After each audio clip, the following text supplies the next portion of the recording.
Hi there. This past October, I interviewed Neil Biggin, composer of Zool 2 for the Amiga and CD32.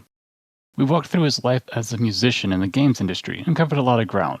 One of the things we talked about was his introduction into Gremlin, which painted a fascinating picture of what the company used to be like in the early 90s. I decided to cut this section of the interview out and post it as its own video. Enjoy!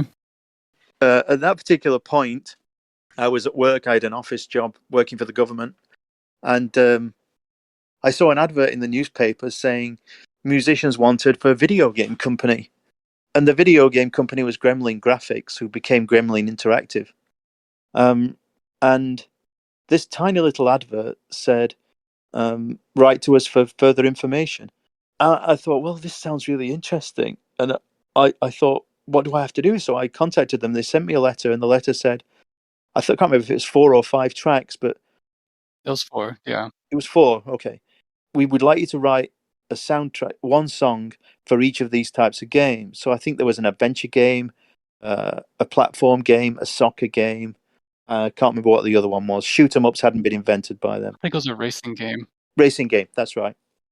I love how you have better memory of this than me. And so I was in a job doing IT support, and I thought, oh my god, I'll do anything to get this job as a writer, so I can be writing music all day, every day. So I just went to my boss immediately and showed him the advert. I said, I need to take next week off. So he said, yeah, no problem at all. They knew I never stopped playing the music at work. So, they knew what I wanted to be. So I took the week off, and I just bought a Roland W30. I think a few months before that, and a W30 workstation. It's a sampler, but it's also a sequencer inside it. And then you've got a floppy disk area to load sounds and load songs on. So it was much more versatile than the Mirage, much more versatile than the MSX CX5M that I described earlier. So you've got this fantastic polyphonic sequencer inside a keyboard that was also a sampler, that also came with loads of discs, and you could buy more discs with all these fantastic sounds, synth sounds. And of course, you could sample synthesizers. So I borrow synths and sample them and all this stuff. So I've been learning how to write on this for ages, and I was efficient. I was ready to go. So I literally spent, I think it was probably 9 days, like a weekend, the 5 days in the middle, and the next weekend, 9 days writing these 4 songs from start to finish. And I sent away a cassette, I think it must have been, or I don't know if I burnt a CD. I might have paid to burn a CD, which was £25 at the time to burn a CD.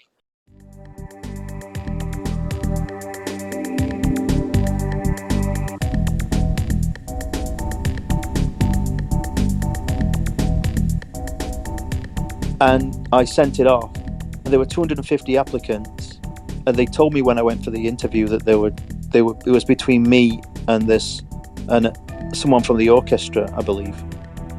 It was somebody who played cello and things like that. But I'd written 4 songs that were basically, they fit all their games. They fit straight away. There was no hard work to drop these songs into a game immediately. So they didn't have to teach somebody how to use the software. By hiring me, I think it was an easier hire than hiring somebody who's an orchestral musician and then teaching them how to use the software and how to program and all that stuff. So I think I got it based on that between me and her. I'm not certain, but I think that's it. Pat Phelan was the guy that interviewed me, and James Northern. So basically, Patrick Phelan had been the games musician at Gremlin for years and years, and he just had a promotion up to be head of creative. So he still did a bit of music, but he wanted someone to do his job now. So I sat and he interviewed me, and I'd bought my brother a copy of Zool that Christmas, and he'd done the music for Zool. So I'm like, no way, guess what? I'm talking to my family and saying, I met the guy that did the music for Zool. And then my very first job on the first day at Gremlin, they sat me on the corner of a desk with an Amiga 500 and a crappy old monitor, and said, we're doing Zool 2, off you go. And so that next Christmas, I gave my brother Drew a copy of Zool 2 with my name on it and my songs on it. And I think some of those samples were from samples that I'd created before on the W30. but it had to be used on the tracker. I couldn't convert the sequences from the W30. So yeah, that takes us to that. So when I arrived at Gremlin and on my first day, I was astounded to walk into the different offices. I'll paint a picture of Gremlin. And the day I joined, I believe there was 51 of us. The day I joined, it was in an old building called the Little Mesters, which in Sheffield used to be a place where they made forks and knives. Sheffield's famous for cutlery and stainless steel. So there was lots and lots of little offices that used to be little workrooms, and each one had a walled over fireplace where these guys would build a fire and sit tapping metal all day, all night. So every tiny little office had now got a coder in it, or two coders, or a coder and an artist. And mine was at the top floor because I'm a musician. Mine was at the top floor at the far end, as far away from anybody else as you could possibly be, so I could have my music at a good volume and not irritate anybody else. And on the same floor as me was the Top Gear team and the Loaded team, the Premier Manager team, the Jungle Strike and Desert Strike teams, the Little Devil team. All these people were on my floor, and you ended up becoming best friends with the people who you work next to, of course. You'd hang out, you'd share stories and gossip and stuff. So I learned so much about those people. Well, what was interesting to me, I felt so intimidated by their knowledge of games, which was huge compared to mine. And there was a stock room there, which was raided every day by everybody in the company, just full of Gremlins games. You would have loved it. This place was incredible. It was the size of a large bathroom. Imagine a millionaire's bathroom. It was that big.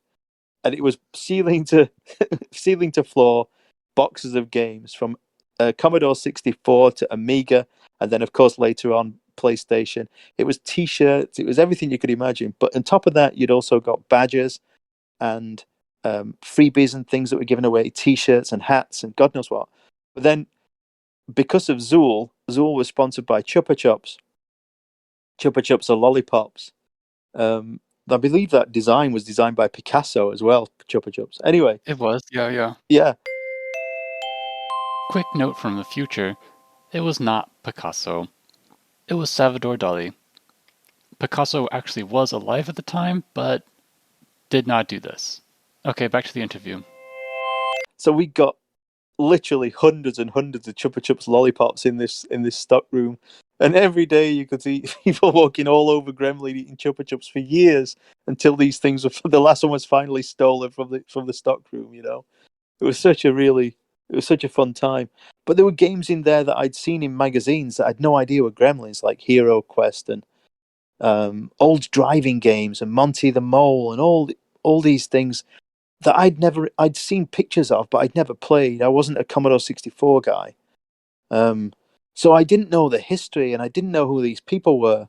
And then getting to know them all, you find out this guy did the original Top Gear. This guy wrote the music for this. And, you found out I was working with fantastic coders who'd worked on some of the most important games, and they were there right at the very beginning of Commodore 64.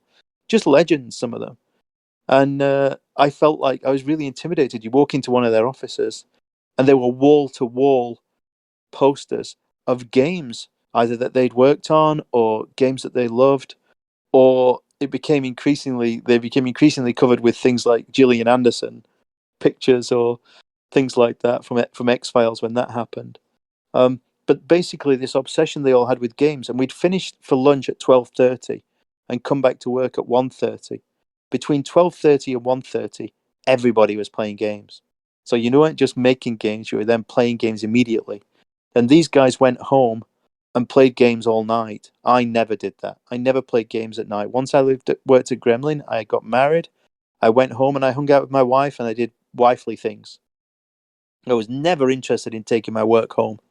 I carried on writing music at home sometimes, but not very often. But I wasn't playing games. But these guys were buying the rare machines and rare games that they were importing from Japan.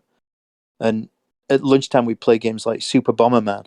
You'd have a room full of us all playing Bomberman and things like that. It was an amazing time to be alive. And I vividly remember the first day We used to play Warlords 2, me and Pat. I don't know if you remember that. It was a PC game. It's a fantastic early real-time strategy game. I think it was turn-based.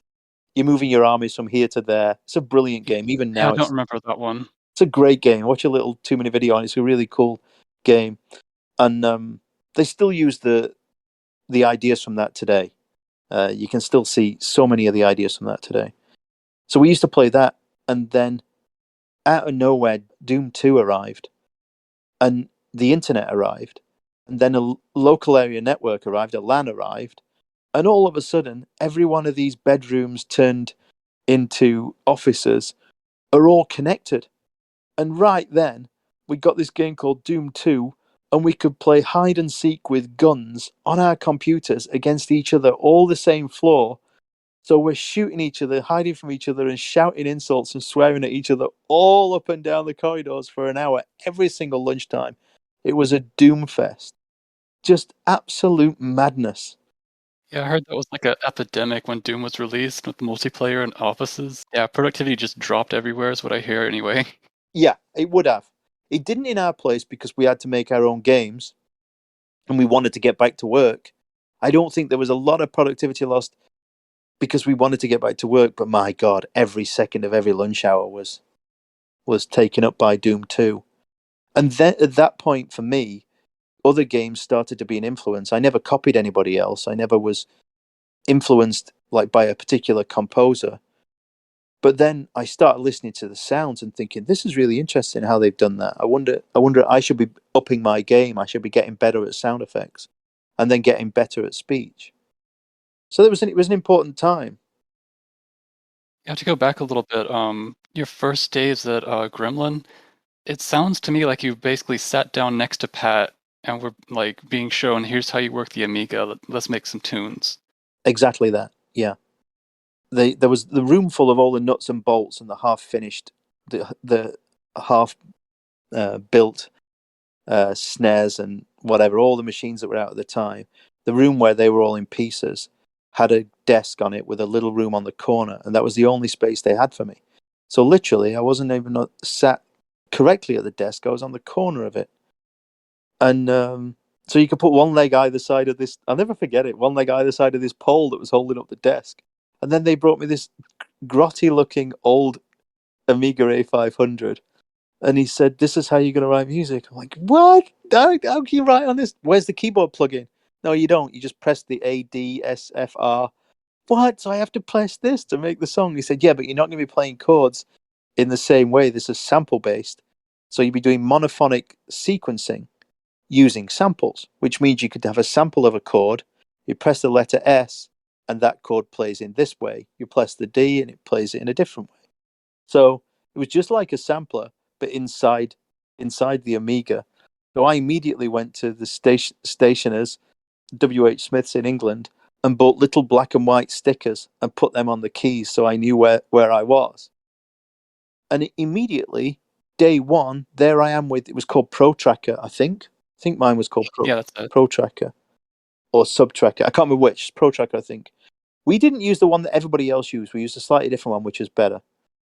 Anyway, Pat sat with me and taught me how to use it. And not only that, he taught me some clever tricks. For a while, he had to teach me all the clever tricks. I wasn't learning any of my own. It takes a while to get to know things. But I remember the first thing he taught me was how to do an echo and a delay. There's no special effects built into an Amiga A500, so you had to generate these things yourself. So an echo would be done quite simply by playing a sound and then playing it quieter a few beats later. Now that becomes really interesting if you want something that's arpeggiating and echoing in the gaps, because you might play a note, then an echo of it, then another note, then another echo of the one 2 notes ago. So it gets quite messy to look at and very intricate to compose, but it has this fantastic effect. And also, because each one of these tracks is monophonic, it has a natural gate, which is a technical word for cuts off the sample. So when another sound plays, it cuts off the last one if it's in that channel. So a bass note can't go bing with a long fade out like that, or can't naturally reverb or resonate or sustain. It has to cut off, so it'll go bing, bing, bing, bing, which gives the Amiga its own fingerprint in its kind of sound creation. And when you're listening to an Amiga song, you know that it's been made on a monophonic tracker in that way. Amiga really does sound like nothing else. I like how you call that a gate, as if it's a feature and not like a shortcoming of the hardware. Yeah, exactly. That's how you. There you go. It's the optimism for it. And reverb was done much the same way as an echo. It was like a lesser echo. It's just slightly quieter. So you could make, if you had enough space in your song, then you could create these echoes and reverbs and make it sound like a real song in effect, because you're using sampled chords, sampled vocals. It was really down to your ingenuity and your craft and your skill. And I really adapted really quickly to that machine, I must say. I'm really proud of those first Zool songs. I'll never forget, I think Pat said it to me and I said it afterwards. I was competing against every kid in every bedroom that had been writing songs for Amiga for those demo discs that we just talked about for a start. Kids had been writing music and using these trackers and samplers for years. And I'd never seen it before. So day one of this job, I'm competing. My song is going to be reviewed in a magazine a few months later, and it's going to be listened to by kids who've been using this technology for a lot longer than me. I don't know how many years, but several. So that was really intimidating. But I knew that if a sample's clean, you can't beat a clean sample. They couldn't beat me on my sample. And I knew that if I got this echo and reverb kind of system down, they couldn't beat me on that. So really the only way I could be inferior and not sound like a pro is if my compositions were weak. So that's where I spent my time, on my compositions on original sampling. So innovative use of little vocal samples and cartoon samples and things like that. So that's how I tried to compete. We had a nice little sampler, which probably everybody else had, that plugged into the back of the machine. Just a tiny little box that looked like a disk drive, but it did really nice, clean samples. And I think I borrowed the Jupiter 6 at the time. So we had, I think Pat had a Juno 60 or a 106. So we had great sound sources. And then we started buying sample CDs, and more sample CDs. I remember I bought a massive Hanna-Barbera collection and started using those samples. The sample quality of the Amiga was very good, but nothing like today's sample quality. So it has a sound because the samples are crushed a bit. So the sound of drum samples, especially the high end, the snare drums and the hi-hats, they have this crushed quality, which I really like. I have a fondness for. So when anybody listens to old Amiga songs, you have to bear in mind that the snare drums and the hi-hats and anything at that end of the spectrum sounds a bit crushed and distorted. But I think it's a feature, if you're putting it that way. And that's where I'll cut it for now. There's plenty more if you're interested. Link to the full interview is in the description and probably on screen right about now. Check it out if you're interested. Either way, thanks for watching.